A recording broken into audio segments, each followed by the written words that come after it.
It's a beautiful day in July 2013 and I'm on location doing a photo shoot in derelict buildings with photographer and model Ben James.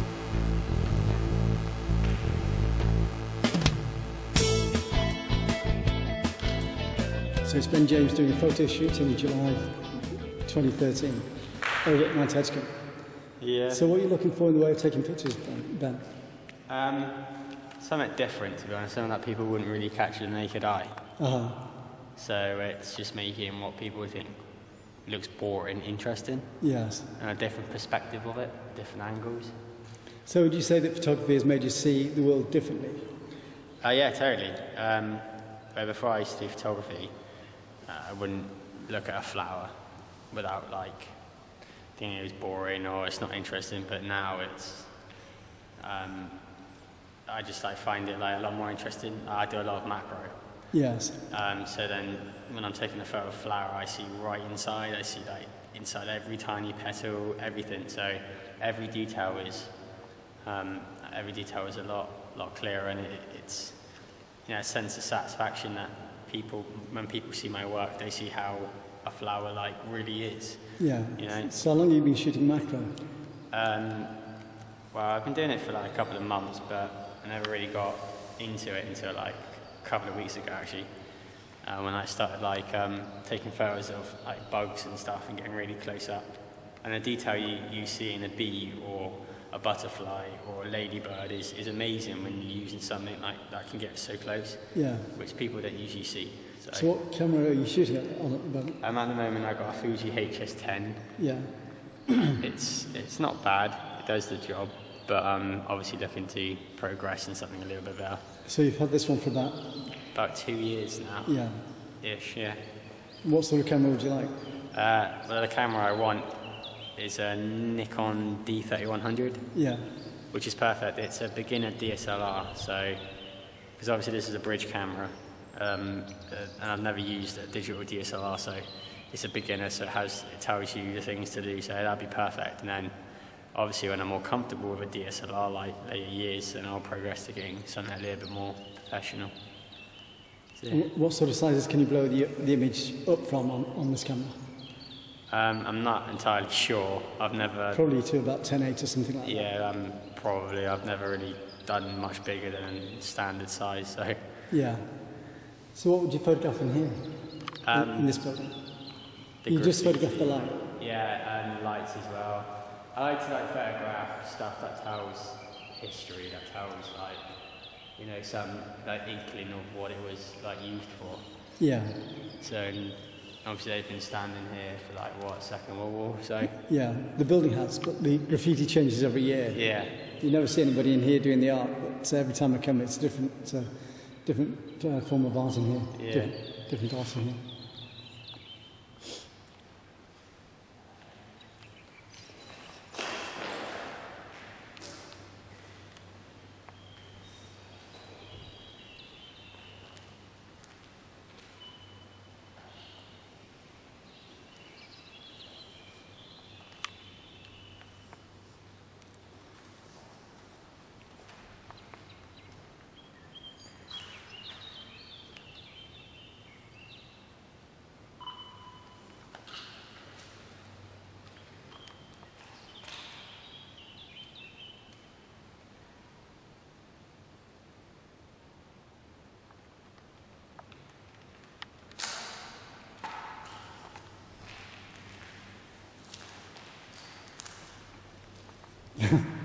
Seen this logo here, Ben?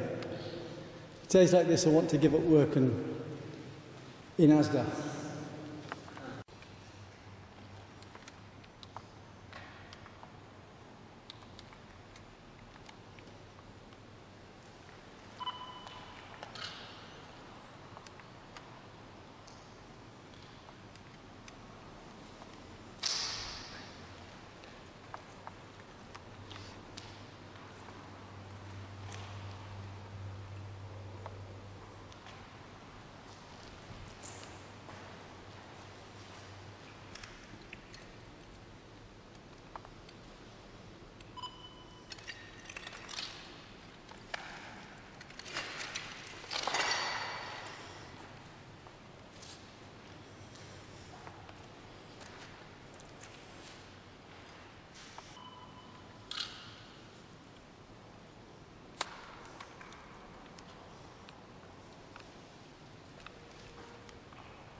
So we come. So we come into another derelict building at Edgecombe. This one's even more strange, isn't it? There's pipes everywhere. Yeah. I'm not sure what it is, but it looks like the pipes lead to through these concrete bits. So it's definitely a Second World War building, but whether it's a fuel munitions dump or what, we're not quite sure.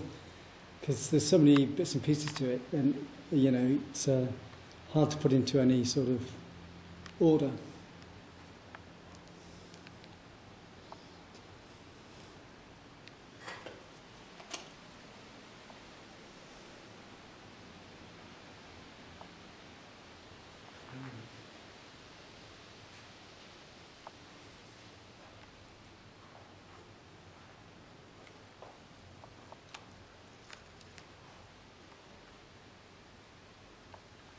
it's like the pipes lead.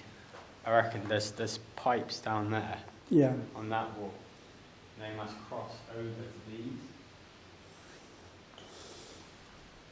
They're at a different height level, so they must have dropped. So we're not too far from the sea here, but these pipes are going in the opposite direction to the coast, aren't they, at the moment? In one area they are anyway. And the roof is made of asbestos as well.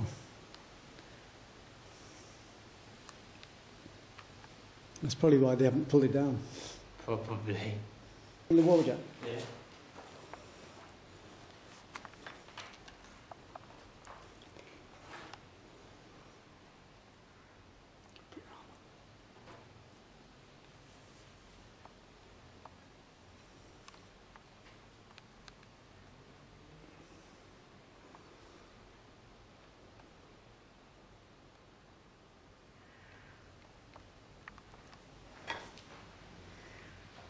Okay, just walk around a minute then.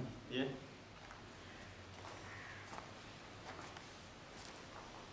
Oh, it's going into the dark, and that's all right there. Trouble is, there's very, very strong daylight in some areas, and then you're going into the shadow, and it's hard for this camera to cope with it. Ah, right. Just a minute, they cut through here. Yeah, they've just cut straight through. Yeah. It's an interesting building. It must have been a tank. So this was probably the fuel tank during the Second World War that had all those outlets that we saw in the other building. But you're going to do some research on this. Yeah, I'm going to have a little look about. I'll Google map it first because from like an aerial point of view, you can see where it's based, so where it'd be nearest to and the most convenience.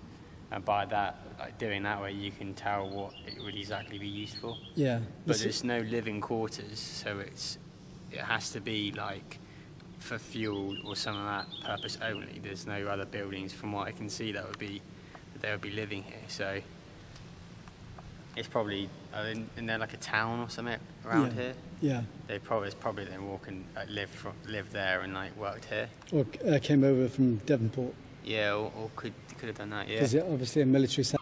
Okay. As you can like clearly see the grooves. Yeah. In the stone, which they look like the same sort of grooves in the building, which would be pipes. Yeah. So they've obviously come across there. So they must have been going out to sea. So it must have been something to do with the Navy during the Second World War. Yeah, and supplying the ships probably. Yeah. Without, fuel depot. As not, considering we haven't researched it and going off the cuff, it's probably the most obvious explanation. Do you want to drop down and have a look then? Yeah, if we can. So they don't slip and tie. Like the sound effects, Ben. I like the sound effects. Yeah. It's low tide.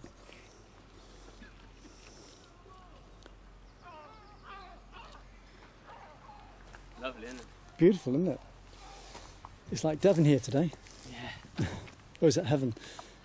Bit of both.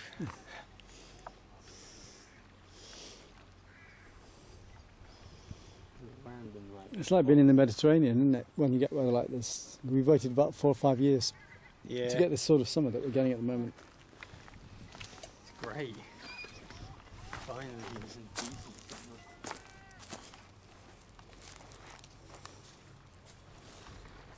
I mean, it'd probably be running from the dockyard, those pipes. Yeah. Looks as though it goes probably straight over to the Navy munitions dump. Yeah. But I mean, it would have been like, I don't think they would have refueled ships here. It would have been too much of a hassle. Because if you consider the fact that, like, if you're trying to refuel huge ships, and they're all like trying to get in, like huge ones, and it's low tide, it's not really like worth it. So but perfect. You photographed a huge pipeline which was running down to this beach further along. Yeah. Earlier on, which is the first thing we saw when we came in. Get some shots of that on the way out. Yeah, it's definitely fuel. Can't think of what else it would be. It's like when you look, you got like support beams there, but then here you've got like what looked like the piping would have gone through. Yeah. And it obviously ran up the hill. Yeah. To where we first started.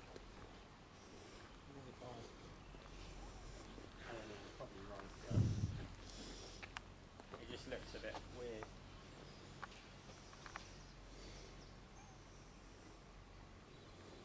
I don't know whether it was a building or not. But then again, you've got to think, was it high tide? Did the tide go this far up back in like the 1945s? Yeah. 1945 and stuff. It might have come half of this. That's why it's like the building right on the edge. Yeah. It's difficult to know without researching it. But in World War II, they used, obviously because Plymouth was prone to attack, they heavily fortified like most of it, but they used the same sort of like fortifications that were being used in like, I think it would have been like the 1500s, 1300s, something like that, like Spanish Armada time. So, a bit like the Citadel at the front. Yeah. Which was built way before the Second World War. But when all of this was designed, it was designed to channel them. So if the only way they could possibly have gotten in would be to pass Drake's Island and come up. Yeah. But obviously low tide, they wouldn't stand a chance. They'd have to come up high tide. This is why it's fortified on both angles, both fronts. So whatever way they would turn in to go in, they would be hit. They would be bombarded both sides. Yeah. So, and then you've obviously got Drake's Island would have been the main lookout point.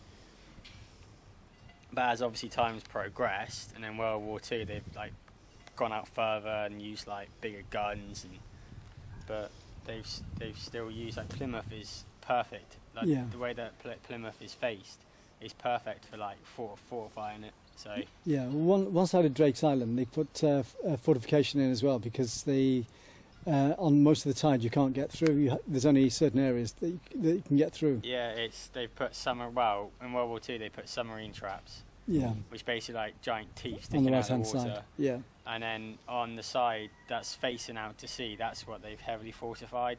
Behind it, and that's where you got the breakwater which goes across as well. Yeah.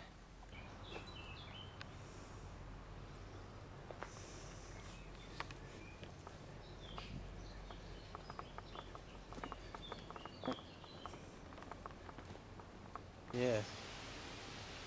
Definitely see the council of minute there. Yeah. Metal steel things up on the windows. It's like MOD fencing as well. Yeah. You can tell by the way that's built. Lovely though, isn't it? Yeah, it's intriguing. Makes you think. Built to last. Yeah, it definitely was. Concrete. Reinforced. Asbestos on it. I think so. There's a bit of asbestos and everything over here actually. But that, it's like, why would they put asbestos? Is that like heating? Because if so, then that could be used as to heat the fuel up, I suppose. Yeah. It's hard to know, because I mean, down in this area of the country, you don't need a lot of heating on oil pipes, because you don't get a lot of frost. Shielding. Stop. Well, I think they were naive to the dangers of asbestos in those days, so they used to use it for everything. I mean, that's definitely asbestos covering in there, isn't it? I just touched it. I'm not going to die, am I? No, it's only if you breathe in the dust you have problems. That's when you're cutting it. My mother had a garage built of asbestos. Oh, lush.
monthly tether, a monthly matter, a monthly jiggy, jiggy, jiggy, jiggy, giddy, giddy, giddy, giddy, giddy, more and more and more and more and more and more.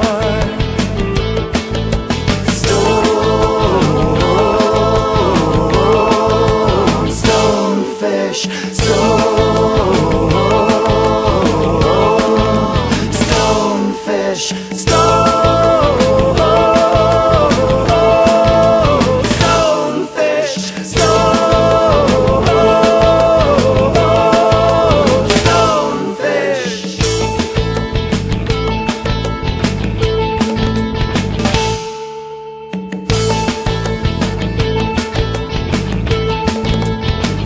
Go fishing.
Photographer Ben James on Facebook. Music with great thanks by More Stonefish. Thanks to a great model Ben James. This has been a Christmas video production 2016. You can contact me at ccscontent12, and if you can help to sponsor my videos, you can PayPal me at christopher.summerfield@gmail.com. Thanks for watching the videos.